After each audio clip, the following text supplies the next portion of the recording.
Time for our lunch and learn speaker. So about a year ago, Tim Sherrill was talking to us about, hey, I had this hair analysis done and this blood work done, and I'm finding out stuff that I never found out before. In fact, he said, I think I eat pretty well, but now I know I have a mercury problem because I've been eating too much fish, right? So Colton came and talked to us about a year ago, and since then, I think 5 of our members have gone through testing. Yeah. So if they want to share results later, they can.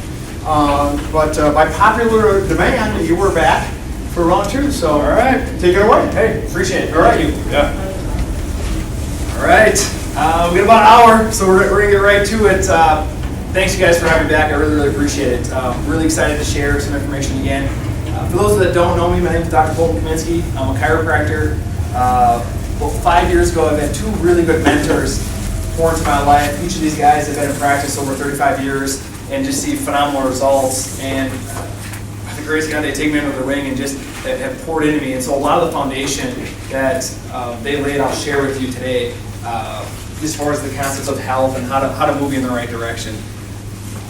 That's all we're going as far as the bio. We're gonna get right into it. I would apologize ahead of time if I talk fast and mumble. So if at any point in time you're like, don't understand something, you need to clarify, just raise your hand and we'll get right back into it.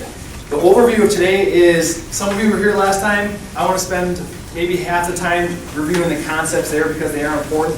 The second half, I want to go over some applicable things from a lifestyle standpoint that we can do to make sure we're moving in the right direction, some do's and some don'ts, if you will. So, sound good? Questions there? We all good? All right. Let's get in. So, current state of health. People have heard about health. Let's back up for a second, because our whole goal is this outline today. We have our current state of health. We want to make sure that we're taking steps to move up in the right direction and avoid going downhill. So if we pause and we go 5 years ahead of time, we want to be making the proper steps now so that, again, we're avoiding sickness and disease as best we can and actually living to a long, functional life. Because unfortunately, if you look around, Alzheimer's, diabetes, these things are rampant, and the quality of life at the end of their life is not great. And I think most of us would agree we're going to die at some point in time, and I think we've all kind of come to a realization there. But I think what we don't want is that last 10 to 15 years to not remember our loved ones or to be debilitated and spend all the things that we've worked for spent on trying to get our health back at that point in time. So I'm not saying we're going to get younger as time goes on. We're not Benjamin Button. But we are going to try to make sure we're doing the proper steps. All right. So again, we dive into health. It's not the first time you guys have heard about health. I'm sure we've had multiple speakers come in. What is interesting though is that orange juice. Like, you just say something like orange juice. How many people have heard drink a glass of orange juice a day because it's vitamin C, it prevents cancer, right? And then on the very flip side, how many people have heard do not drink orange juice because the sugar causes cancer? Like, okay. How about eggs? You want to dive in the egg world? Like, should we be doing eggs? Are those things that are they a superfood? Or are the cholesterol going to absolutely plug up our arteries, going to die of a heart attack tomorrow? And then, let's not even get into egg whites or egg yolks. Like, should we be doing the egg beaters or should we be throwing them out? Like, what's the whole situation there? Yes, I get it. And the information just doesn't stop. If you ever notice, I mean, now we're getting into the whole realm of keto is really a popular term that gets thrown out there. Your bone broth, some of these things. So we'll dive into some of that stuff towards the end here. Hopefully leave a little time for questions on specifics. So without getting into some of the nitty gritty right away, we have to set the foundations, because if we don't set the foundations correctly, we jump into the latest research, but it's taken completely out of context, and that's where we start to get ourselves in trouble, because we incorporate the latest things, but we're not actually doing it correctly because the foundation isn't set. Here's what I mean by it. So we look at this and we want to go this pathway, right? We want to move upwards in the right direction and avoid going down years from now. There is a really important concept that lands right in through here. And without this concept, we don't have the groundwork or the framework or the template to make informed health decisions. You ready for this? Here's what it is. Boom. Health defined. The actual definition of health is what a lot of times people just miss the boat on. Here's what I mean. We want to be healthy. Raise your hand if you want to be healthy, right? Everyone raise their hand. It happens all the time. Now, we go to Walmart, we ask 100 people, well, how do you know if you're healthy or sick? Okay? Or another way to phrase the question is, you wake up in the morning, how did you determine if you were healthy or sick this morning? I look good, I feel good, right? Everyone with me on this? Okay. So here's the issue. If we base our health based on how we look and how we feel, can you have stage 4 cancer or be on the verge of a heart attack and feel completely fine? Absolutely. Absolutely. Or you can be like 2.5 weeks ago where your wife decides to give you food poisoning on a Wednesday night. Love her. She tried really sweet. I come home and she makes these like healthy cheesy bread. It's like coconut flour, almond flour, all this stuff. Honey, I made you. I know you had a long day. And so I hammer this stuff out. 6 hours later, I was down, man. I was down. My mom calls it number 3, both at the same time. It's horrible. So food poisoning. Your body's doing a completely healthy response, but how do you feel? Oh, you feel terrible. Absolutely atrocious. So if it's not how you look and how you feel, what is it? Right? It's a really basic thing because we want to be healthy, but without knowing what it is, how are we going to get there? You guys, when we look at it, it's not how you look and how you feel, it's how you function. It's not how you look and how you feel, it's how you function. That is the important thing to understand, because now if we start to understand, well, is this adding to our function, that is what's going to start taking us, all right, well, man, I think I'm doing okay, but how do I know internally what's going on? If we never ask that question, we just are naive to the situation of disease processes that we build inside of our body. Are we with me on this? This is making sense? Okay. Now, what are some of the functional markers then to actually see if you're moving in the right direction? It's not just based on symptoms. 2 that we're going to talk about this time, blood work and hair analysis. Last time we talked a little bit more about the urine hormone testing. There's functional movement systems. There's observation, eyes, tongue, posture. Here's a big one, you guys. Do you have normal physiologic functions? Normal physiologic things happening? Here's some good ones. Do you fall asleep? Do you have trouble falling asleep? Do you stay asleep? When you wake up after sleeping, are you still tired? Do you get energy drop in the afternoon, 2 to 4 p.m.? Do you have bowel movements every day? Multiple? All right, what's the consistency? Let's see, when you eat a big meal, does it feel like a rock in your stomach? Do you get hangry if you skip a meal? If you eat a big meal, do you get super tired and want to pass out afterwards no matter what you eat?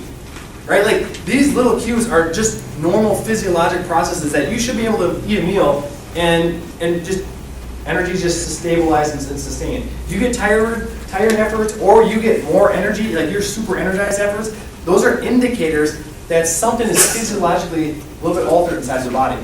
Right? Symptoms go a long way. That's where even something like the thyroid's a really, really basic one, but it wasn't until 1978 that they came out with this TSH number that everyone based their thyroid health on.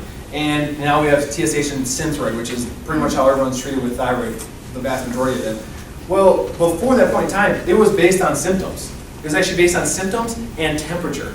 That's how people decided if your thyroid is functioning. And they saw, you could argue, better results than we see today with people managing thyroid at this point in time. So don't let, again, it's a marker of just normal function in your life. It's not a symptom because it's not pathologic, but again, bowel movements every day is normal. If you're not having them, start thinking like, why am I not having bowel movements?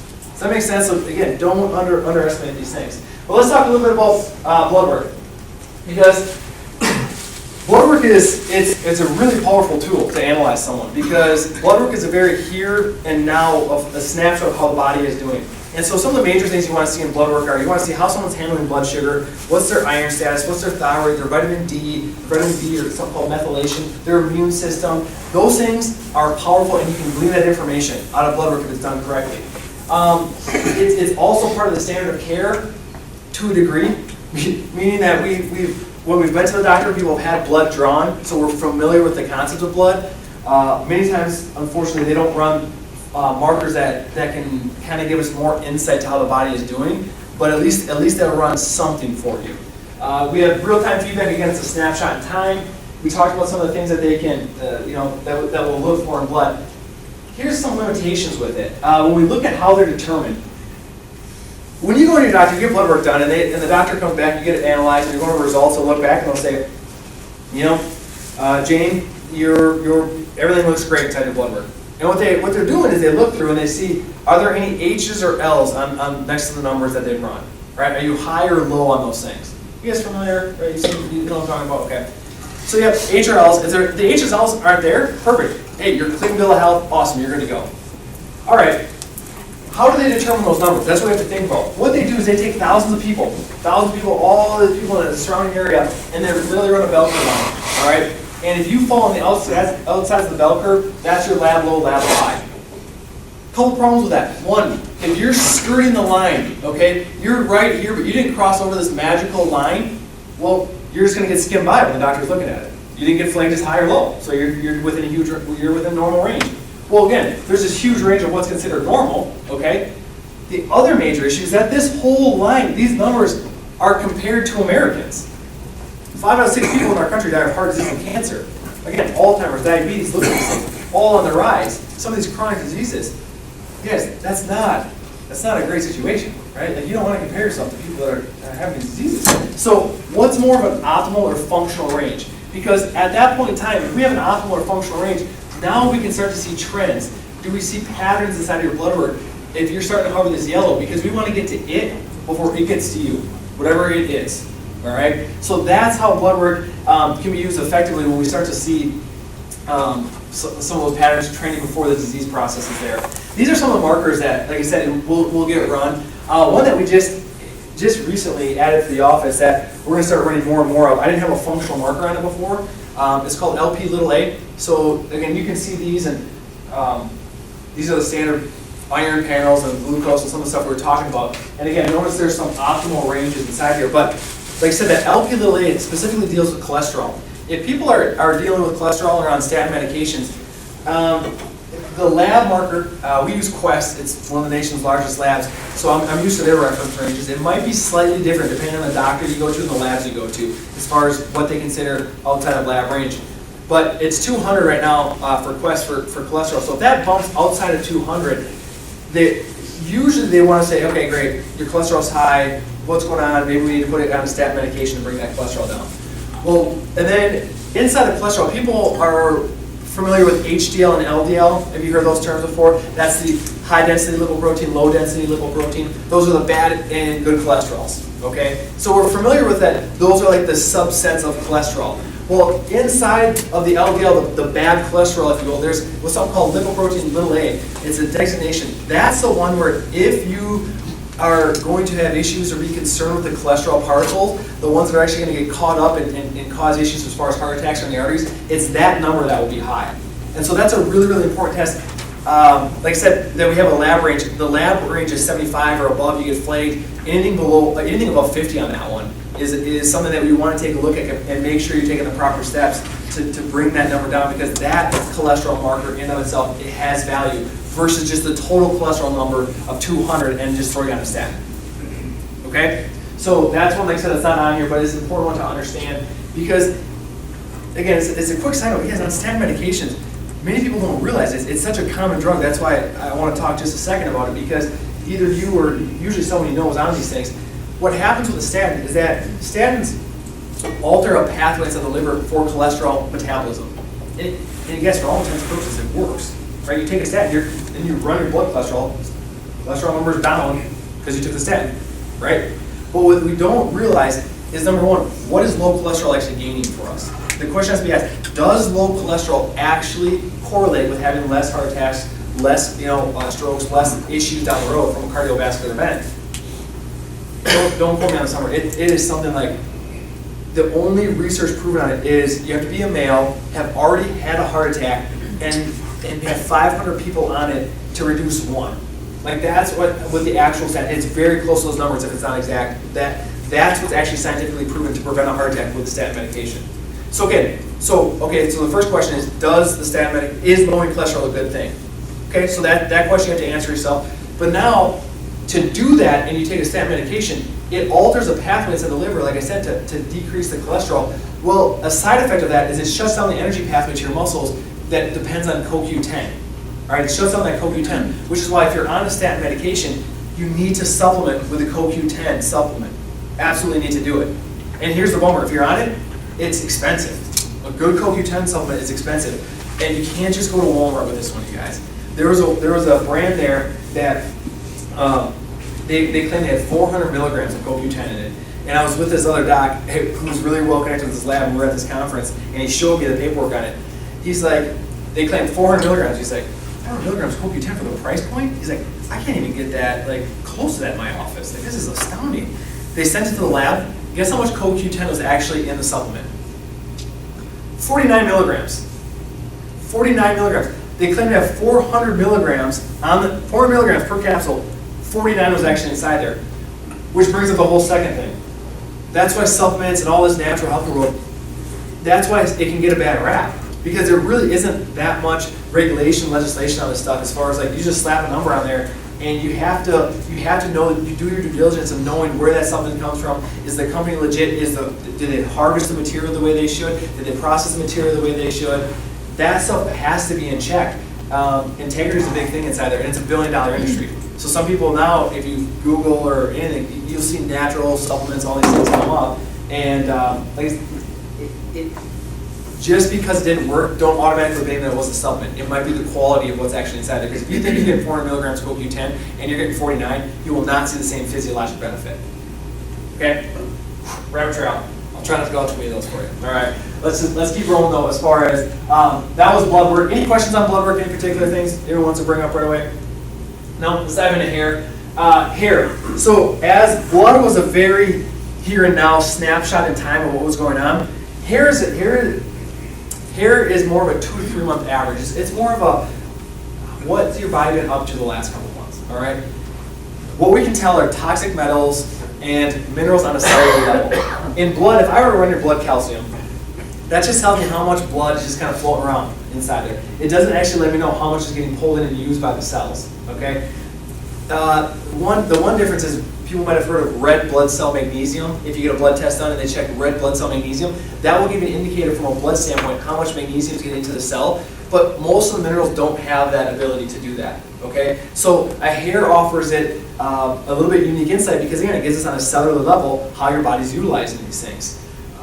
And on top of that, when you look at some of the ratios in there, it can give you a pretty good idea of how your body systems are working.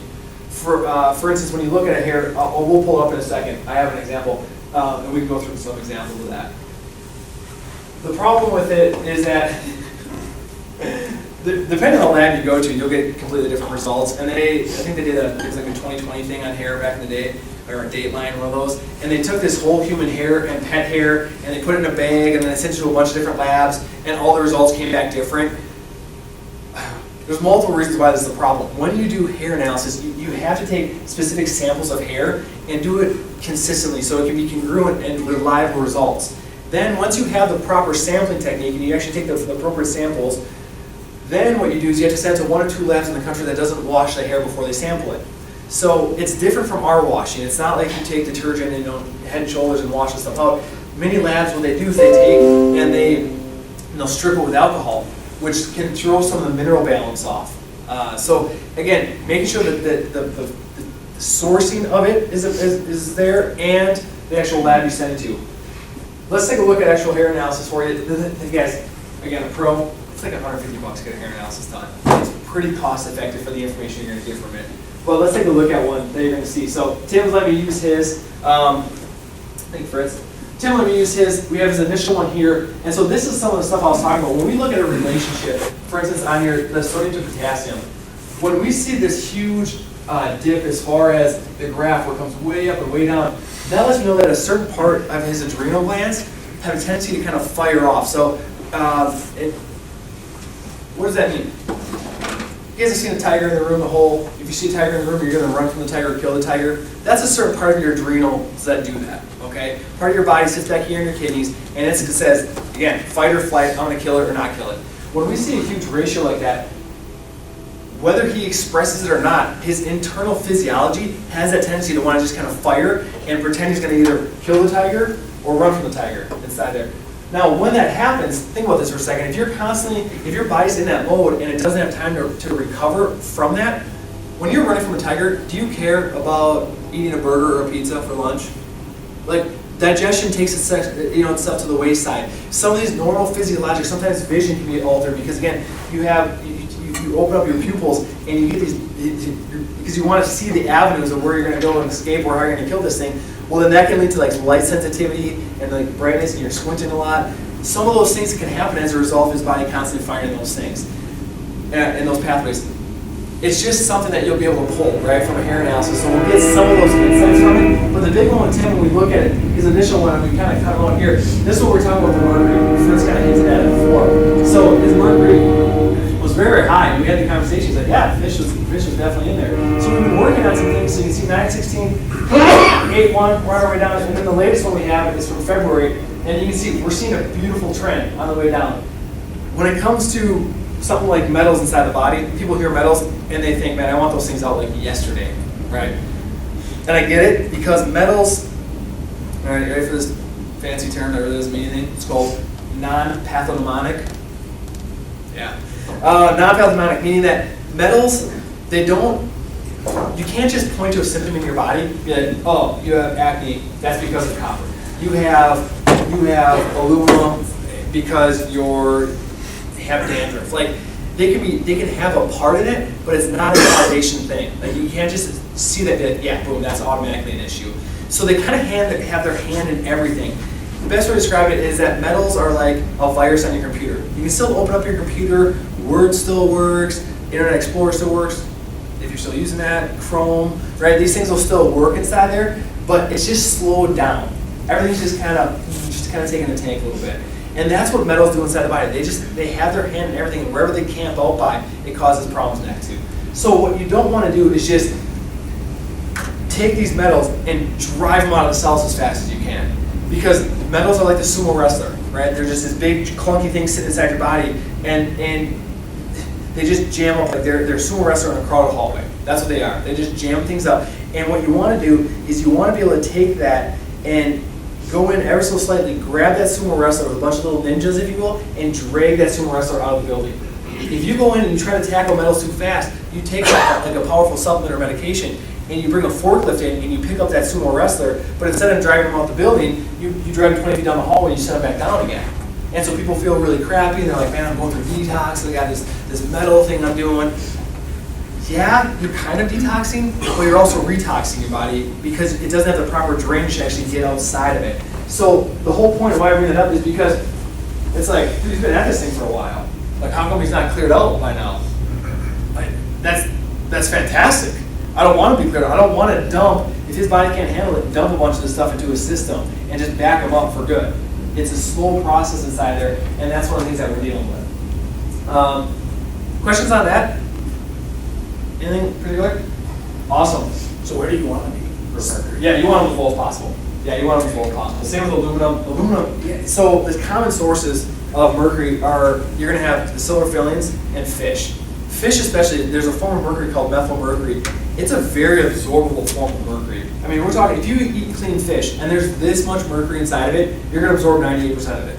Like, it is unbelievable, and it accumulates over time. All these metals accumulate over time. So you can have something crossing the blood, you know, the placenta, crossing that barrier, and you'll start to accumulate these things from day one.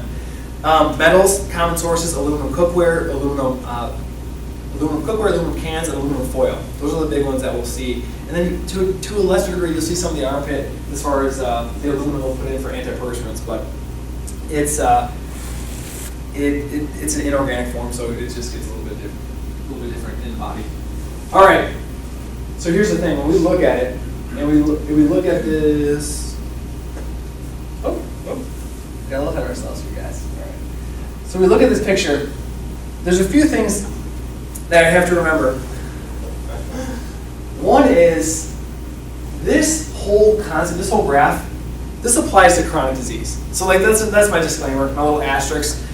We're not talking about acute infections. We're not talking about you go outside and you break your leg and your femur. Like, don't come in and get a hair analysis done. Like, if I go outside and get hit by a bus, don't take me to my office and jam broccoli down my throat and run a hair analysis. Take me to the hospital, give me the best stuff they have, patch me up. Like, that's what we have. We have an amazing crisis care system. So like I said, all this aside, it does not apply to a crisis care scenario. Crisis care, right? We're okay there? Everyone's with me on this?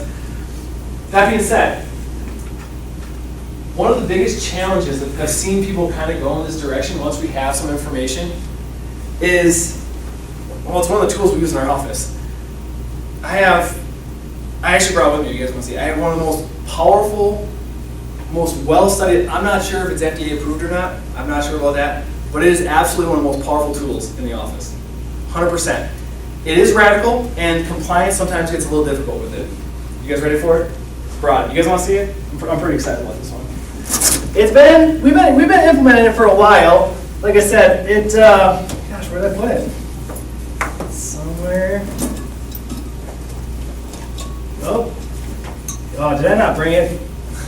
Oh, of course I brought it. It's right here. It's right here. Most well-researched, ton of information on it. We'll get the biggest bang for your buck is this bad boy. I'm serious. I joke around about it, but it is true. The food you put in your mouth absolutely matters, you guys, when you're dealing with chronic illnesses. Like, it is hands down. I mean, we can supplement you to death. We can put you on a ton of stuff. But if we can't change around some of the things that are causing major issues inside your body, if you have a gluten sensitivity, let's just pick on gluten. Everyone's heard of gluten now, right? Yes, no? Yes, if you have a gluten sensitivity and you eat gluten, it's like pouring gasoline on the fire. And we might be able to put some supplements in there and pour a gallon of water on this raging fire, and it might help dampen that response a little bit. But if you do not make the lifestyle changes that are necessary, you don't see the results that go in with it. And I'm telling you, that's one of the hardest things. When people get this information, we have to make recommendations, is this thing usually comes into factor a little bit. And people usually do not like when I say that, because seriously, if you're not willing to make lifestyle changes in the office, I get it, man, I love you, it's okay. But realize that to see these chronic illnesses that we're dealing with, they take time and just energy to see these things change over time. We can't do the quick fix medications. We can't apply acute crisis care medications and situations to chronic illnesses. It doesn't work out that well. And if you're not willing to make the changes, then what ends up happening is that you can go that route, but the results aren't always there for it. All right. So that's one thing we've got to be clear in the open with this thing. When you see changes, there has to be a lifestyle component. So inside of that, let's talk a little bit about some of the lifestyle components that I think are important for you. One big one is this. What's the most important meal of the day? Breakfast. Breakfast. Okay. So breakfast. What do you guys typically eat for breakfast? Right? Anybody want to shout something out? Yeah. Coffee. Yeah. So, okay. Average American diet. What do we have? Cereal. We got bagels. We got maybe some oatmeal, some nuts. Scones, right? Donuts. You drive through whatever comes in the brown paper bag, right? Like whatever, right? And there's no judgment on it. But I mean, people have heard, right? Eat breakfast. It's the most important meal of the day, right? Everyone's heard that. I think it was ingrained in my house growing up. Guys, what's really, really interesting about breakfast? Yeah, you can eat it if you want to. That's that's the consensus of breakfast at this point in time. Our bodies do exponentially better with less calories than over calories, right? With less food than more food. We have physiologic programming to skip a few meals and do really, really well with it. We are not as well equipped to just have a caloric overload of an onslaught to our body day in and day out. That's where we start getting some of these chronic inflammatory diseases, insulin resistance, diabetes, all these kind of things. So why? So if it's the most important meal, truthfully, skipping breakfast, if you're not hungry, is not the end of the world. Here's why. We gotta talk about some hormones. Can everyone see if I'm over on this side? You okay? Okay. So when you wake up in the morning, you have a hormone that's released in your body called cortisol. Cortisol is one of those stress hormones, okay? Now it's high naturally in the morning because when you get out of bed, you don't just pass out and hit the floor, okay? You want it to be there because it mobilizes the blood sugar, it gives you a stress response, it's beautiful. And then throughout the day, it kind of tapers down. Now, what happens? We eat some normal foods, right? We eat oatmeals, we eat cereals, whatever the case is. That turns into sugar inside of our body, or glucose. Now, glucose, when it's inside of our blood, it needs a helper to get from the blood into the cell, okay? So that's what insulin does. It's a big vacuumer of glucose. So we eat, right? Everyone's good, we get energy, awesome. Okay, so we eat a meal, we get an insulin response. What happens? Vacuums up all the glucose. So while it's vacuuming, we feel great. All of a sudden we get the, kind of tired here, right? Usually about a couple hours after breakfast. So what do? naturally, we snack. We eat some more. We get some more glucose. But then what happens? Right? Get your scone, boom, we get some more insulin. Insulin comes down, sucks up all the glucose, you get this energy drop, then you eat and you go down and you eat and you go down. This whole thing happens all day. You guys can almost, you can almost picture it. Someone comes in at 9 o'clock and they're 9, 10 o'clock in the morning in the office and they're a new patient. You can almost just see like the glazed over, just like, oh man, I'm not doing so well. And it's an automatic physiologic indicator. Like, well, what did you end up having for breakfast? And they tell me, I'm like, okay, that lets me know right there, their cells cannot handle the energy source that they're having. Already thinking then a couple different ways to kind of help this person move in the right direction. So if that's the case then, if we have this thing, what should I eat? You guys, it goes back to this graph. What I want you to understand is that if we can keep our glucose below this cortisol level in the morning, then our body will use its own energy storage, like temporary sugars in the form of glycogen and fat, right? It'll end up breaking that stuff down and utilizing that for energy, okay? So skipping breakfast, okay with that? It's gonna keep this down. If you're not hungry, don't just eat breakfast, all right? Skip it, see how long you can go a little bit with it. We'll talk more about that in just a second. The other thing is that's why I'm a huge fan of proteins, fats, and veggies for breakfast, okay? Proteins, fats, and veggies, especially fat, because fat does not have an insulin response. So if you eat just pure fat in the morning, that's why we talk about coffee, and you can add sometimes, people have heard of bulletproof coffee where they add a certain kind of coconut oil and some fat, some butter inside of that, because what that does is that will not spike your insulin, and so you can kind of keep this level while drinking coffee, feeling satisfied, and, you know, the satiety's still there, but you're not raising this level and dealing with this whole roller coaster throughout the day. Eggs and avocado. Fantastic breakfast, right? You got some good fats from the avocado, good fat in the yolk, which again, the eggs, yes, yolk, yes. Good fats in the yolk, a little bit of protein in the egg whites. That should keep you, again, below this response. Here's the caveat though. This is why people are like, Doc, I do that. Like I eat eggs and avocado, I'm still just dogging. My energy is, I still get that energy slump in the afternoon. Well, remember, we're theorizing that there's just this normal level of cortisol. So many people are so stressed out and so burned out over time that you might be dealing with this much cortisol, this much leeway, okay? So you literally eat an egg and all of a sudden, boom, your glucose is above that cortisol line and now you're already playing that roller coaster. It's just not to the level that we're seeing here. That makes sense a little bit? Which is why it gets a little bit tricky. That's why you can't just do a one-size-fits-all in everyone. And stress and cortisol levels are a major issue with people, so that is a huge, huge variable. So one of the things that we talk about is intermittent fasting. Intermittent fasting is exactly what it sounds like. It should really be called intermittent feeding, where you kind of take that feeding window down throughout the day.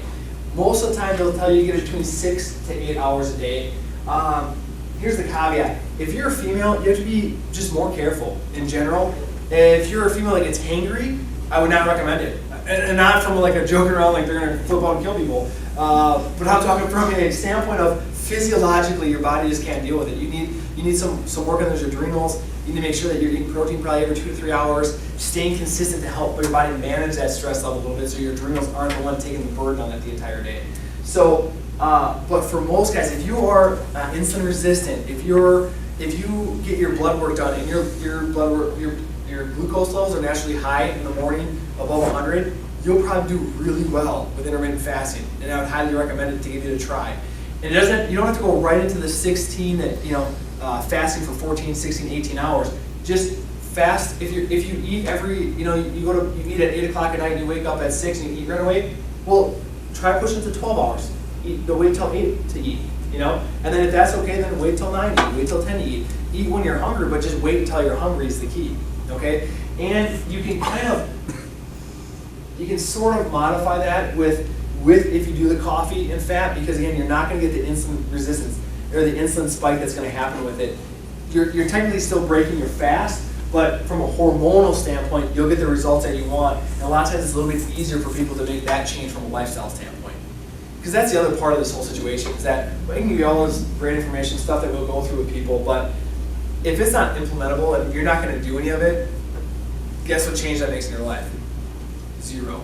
Like absolutely nothing. So if you're wondering where to start with breakfast. That's the first goal to get in mind. If you're eating cereal, well, great, let's maybe try switching over to proteins, fats, and veggies, good quality protein, fats, and veggies. If you're already doing that and you want to maybe take it to the next level and everything else is going okay, then maybe push off breakfast a little bit, see how that goes for you. Right? Just make these little strides over time, and we'll see some changes. All right. And if you're having problems with them, then again, something else is going on. We can figure it out. Colton, can you add in our often paired with a keto diet? Yeah. Speak to that Thank a you. little bit. Ketogenic diet, it works really well because when you intermittent fast, when you are you're only eating, let's just say 6 hours throughout the day. So let's just make up some times. You're eating from noon to 6. Well, most people, to do that, you have to be able to burn fat for energy. And that's where the ketogenic diet really comes into a factor, because if the ketogenic diet is done properly, it's a really powerful way of making your body burn fat efficiently. Okay? So let's step back here for a second. Let's talk about ketogenic, then we'll come back to intermittent fasting and how they're tied in together. To do ketogenic diet appropriately, people think of Atkins. They automatically think of Atkins all the time when they think of it. And Atkins, unfortunately, his research was just taken out of context back in the 90s. Because people do Atkins, you remember everyone's eating bacon and cheeseburgers and all these things. Are like, man, this is amazing. And it's awesome. And then people are like dropping of like, kidney issues and everything else. You guys remember this? Okay. What happened is that in the 90s, Atkins never said low carb, high protein, high fat. He actually said do low carb with high fat and moderate amount of protein. But we were in such a low fat craze that we assumed all fat was bad. So we took the fat out of that and jacked up protein through the roof. A lot of protein stimulates something called an mTOR pathway. It's a pathway that just consistently tells your body to grow.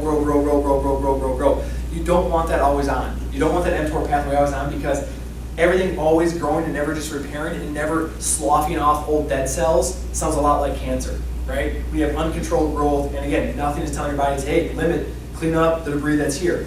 So anyways, so that's the whole protein thing. So there was this whole craze of people doing a ton of protein, a little bit of fat, a little bit of carb, and it was backfiring.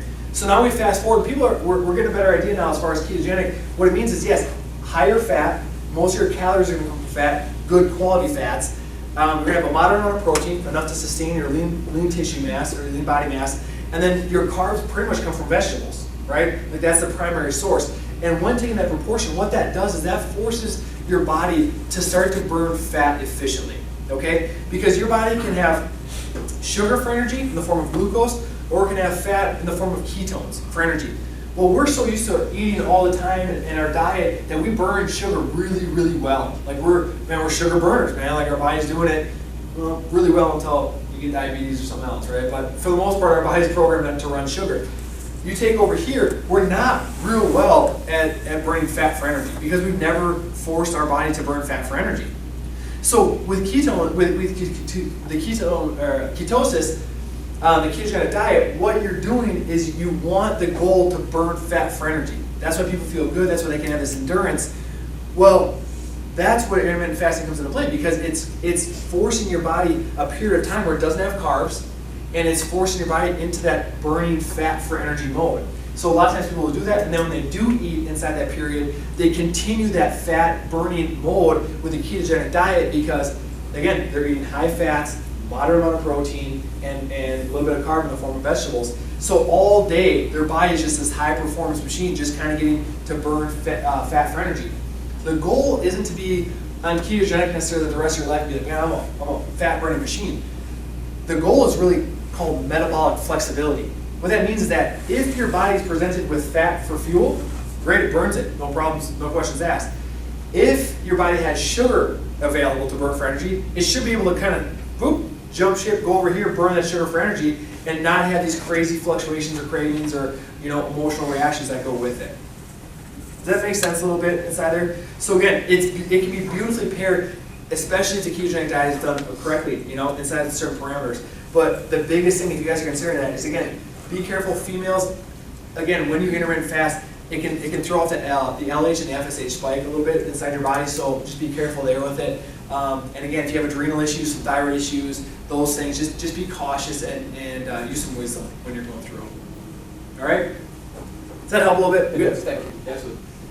All right, so we got a couple minutes left here. I talked about breakfast, things that we can do there, and then we got to talk about some no-nos, right? Just some things that we should be conscious of, to be mindful of. That's these two things. All right, microwaves. This is, I say microwaves, and I kind of chuckle because it's like, you automatically kind of go to like, oh man, like, is this one of these conspiracy theories that microwaves are going to nuke our brains and everything else? No. But microwaves in general, people have them and they're warm stuff up in them all the time, and we never really think about it. It's almost like the definition of health. Like it's just part of life.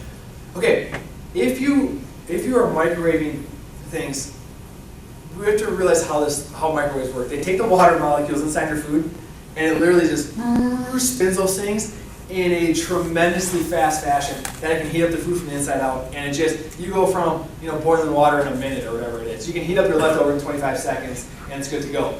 Well, that speeding up process, what that does is the nutrients, especially like in your vegetables or the proteins, those are very heat sensitive molecules inside of your body.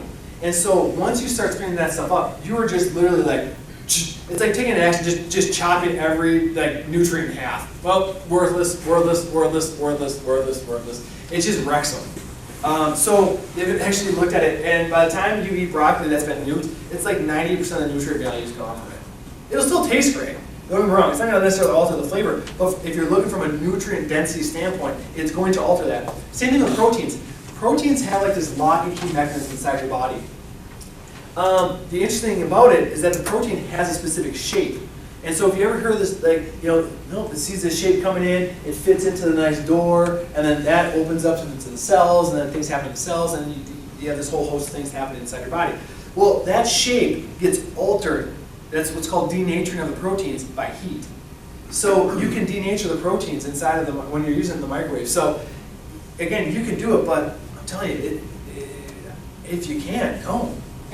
Especially if you're going to be doing a bunch of vegetables and heating those things up. Don't even get me started with vegetables in the bag. Please, I will say this, just don't do that. Please just don't get those things that are super convenient. You throw them in, you know what I'm talking about, these steam fresh steamers. Oh my goodness, you guys. The plastics, the chemicals that are inside those things, that will add up over time. Those are known hormone endocrine disruptors. Don't do those. That will absolutely, please don't do that for the sake of you and your family. Don't do that one. What they've done, I don't have one yet. Apparently it works pretty well though. Is Breville and Cuisinart makes a steam convection oven. Yeah, and they're like, I want to say like $250, $300. But apparently you can use that in the steam faction, and you can get foods that are heated up pretty quickly without having to do the whole denaturing thing and just the microwave situation that comes out. It's like steaming your vegetables. Okay. So, question about microwaves. Air fryers. What's that? Air fryers. Air fryers aren't that bad. Yeah, they're not that bad. Now, the thing with air fryers is because you're not having a bunch of oil on it, right? The thing with oils is that you can have coconut oil, you can have olive oil, avocado oil, some of these good oils. The thing about oils is you don't want to damage the oil. That's the problem with actually frying them in a fryer, is that you heat up, especially these vegetable oils, to a very high degree. And you guys, when you heat up vegetable oils, and if, number one, it starts smoking, you damage that fat, just throw it out. Honestly, it turns it rancid. Don't put it inside your body. Deep fried things are constantly in vegetable oil over and over and over again. Picture you have a, like your arterioles, the blood vessels inside your body. Just picture all of those just being having balloons all around them and just squeezing those down when you eat fried food. That's how inflammatory fried food is to the linings of your arteries. Those things just, they go down, and you end up getting kind of lethargic and tired. You just don't feel right. Your headspace is off a little bit. It's because of the massive inflammation that happens inside of fried foods. Number one, because it's already fried, it's heated up, it's damaged, and it's in a vegetable oil. There's trans fats as a result. Those things will stick with you for probably 3 or 4 months minimum. Some say up to 6 months. Like, it's a big deal to the point where fried food. I've heard this debated, but I don't really answer to it. They're like, would you eat a thing of French fries, that's been in this oil all day, or would you smoke a cigarette? Like, what's better or worse for you from a health standpoint? And seriously, the debate goes on. Like, you'll hear people talk about it all the time. They're like, I'm honestly not sure at this point in time which one's worse. Like, that's how crazy fried food is, you guys, because of multiple reasons, but especially the vegetable oil. So we got microwaves. Sorry, that was a really roundabout way of answering the air fryer question. I just thought we'd throw that in there for fun. So yeah, the air fryer's not bad. I could have just said that. Wouldn't have been as exciting. All right. Spoils lunch, doesn't it? Glyphosate. All right. Who knows what glyphosate is? Roundup. Correct. Roundup. All right. We gotta talk about this because it is one of those things where I'm diving in a little bit to this thing, and you can look up a lot of the stuff that I'll tell you about glyphosate comes from Stephanie Seneff. You can Google her. She's an MIT researcher, like brilliant lady. She's taken a vested interest into glyphosate and the effects on health. And a guy named Don Huber, another guy that's just this old timer guy that's been around this industry for a long time, and they started to kind of uncover. So Roundup, that's the active ingredient in Roundup is what glyphosate is. Okay, why is it an issue? Why do we need to talk about it from a health standpoint? Because it's on our foods, a lot of them. Because most of the corn in our country, most of the soybeans, those things are genetically modified, especially the corn, where they can literally spray Roundup on the corn. It doesn't kill the corn, but it kills the weeds next to them. Okay, so the question is as well, how does Roundup actually work? Like that's one of the things we have to ask ourselves. How does it actually kill the weed? Joe, you probably know. You know this, right? Yeah, it's a broad spectrum chelator. Okay, so what it does, it takes all the minerals in the plant and it just uses them, renders them ineffective. So from copper to the manganese inside of it to the boron, any of those minerals, it makes them useless. The weed doesn't have the minerals and then it dies and shrivels up. Okay, so that's how Roundup will actually kill the weed. Now we look at it and we look at it from a health standpoint. About 1/10 of a part per million, they found that it disrupts the human endocrine system. Okay, so your hormone system. Very, very trace amounts because of this chelation effect they're theorizing. At 1/2 part per million, it'll disrupt the cell wall, the bacterial cell walls, okay? Because it also has this what's called a pseudoglycine molecule. Glycine is one of these amino acids that your body depends on for connective tissue, for cartilage, for tendons, those kind of things. Well, instead of having a brick wall, picture a brick wall, that's your cartilage, your tendons, the bacterial cell wall. Instead of having this be an actual, brick or block, it's like it looks like one, but it's an eggshell. It's got the integrity of an eggshell. It makes this whole wall less stable, less structure. That's what it does. It has, again, this pseudoglycine. It looks like a glycine, so the body will pull that molecule in and incorporate it into the body as if it were an actual molecule, but it's not the actual one it needs. Okay? So that will disrupt the cell wall and the bacteria in your gut. Why is that important? Well, for every cell in your body, you have about 10 bacteria inside your gut. That's what comprises 80% of your immune system. That's what the bacteria, you've heard of gut issues nowadays. I'm sure if anybody's, the gut, all is functional medicine doctors talk about the gut. Because, again, a lot is related to it. They're looking at the serotonin is produced in there, some of those neurotransmitters produced by the bacteria in your gut. These things play a massive part. You start to mess with those, it messes with you. This is kind of the short version of this thing. And so again, glyphosate in small amounts it does that. Here's what's crazy, is not only is it in corn, they also use glyphosate as a desiccant when they harvest grain.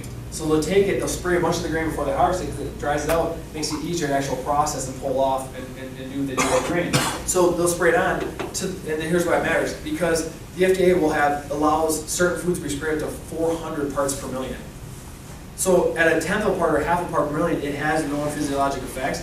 At 400 parts per million, we know what's in there to a degree. And like I said, this is not my research coming out. This is just I'm just letting you the information that they have talked about. 77, you can Google her name, YouTube videos, Don Huber, same thing.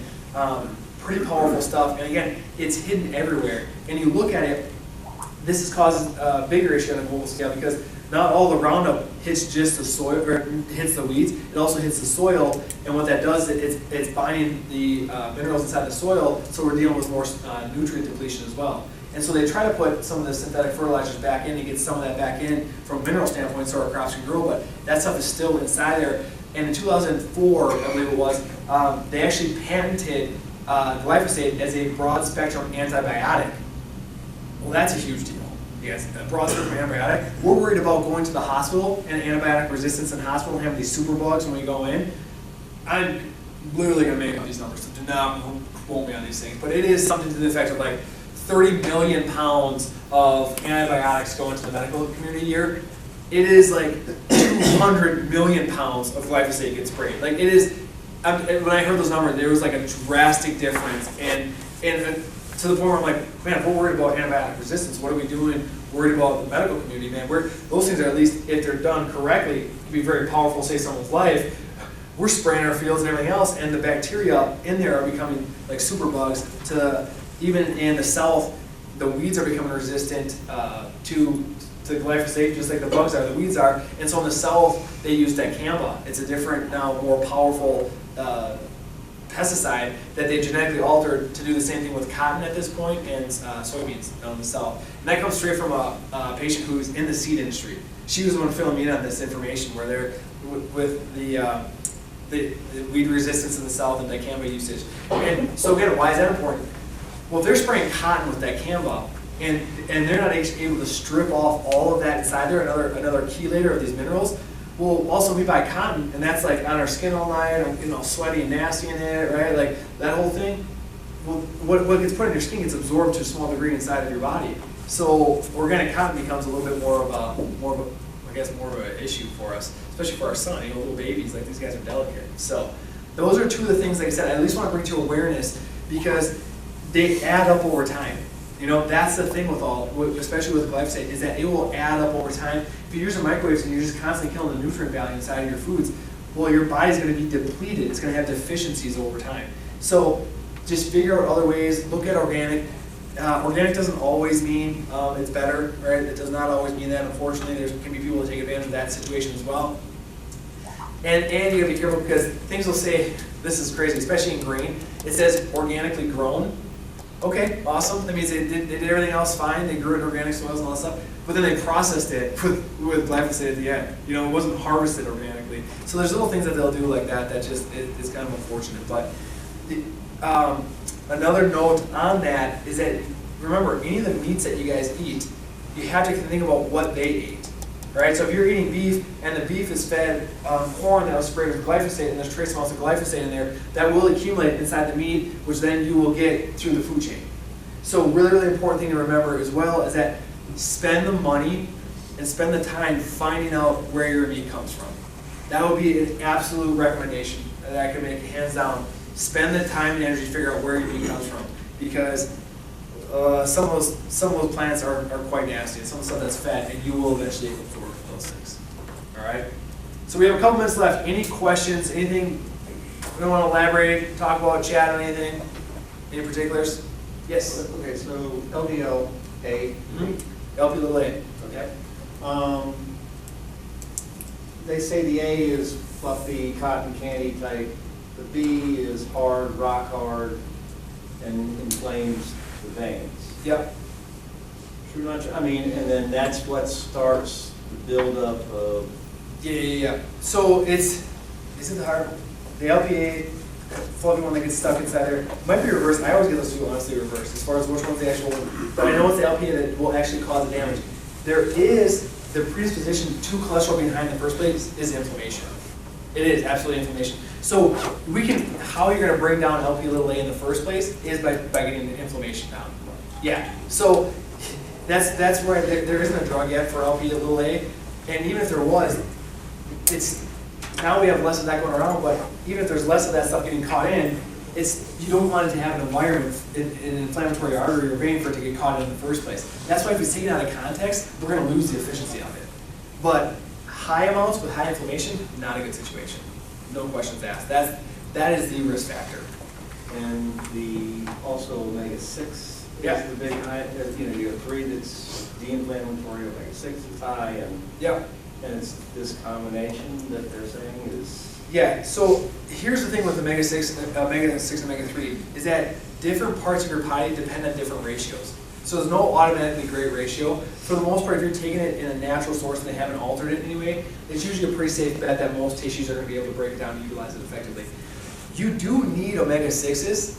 They're absolutely essential. So omega-6 and omega-3 are essential fatty acids, meaning that your body does not process them on their own. You need to eat them from your diet. The reason we never hear omega-6 as much is because it's so prevalent in the vegetable oils and everything else inside there. So yeah, there is a ratio, and it's a simple prig test to actually figure out what the ratio is in the office that we'll run. But if you artificially just really crank up omega-3s, you can do it for a while without any questions asked, especially if you're not regulating anything else. But you, in theory, can go too far in the other direction.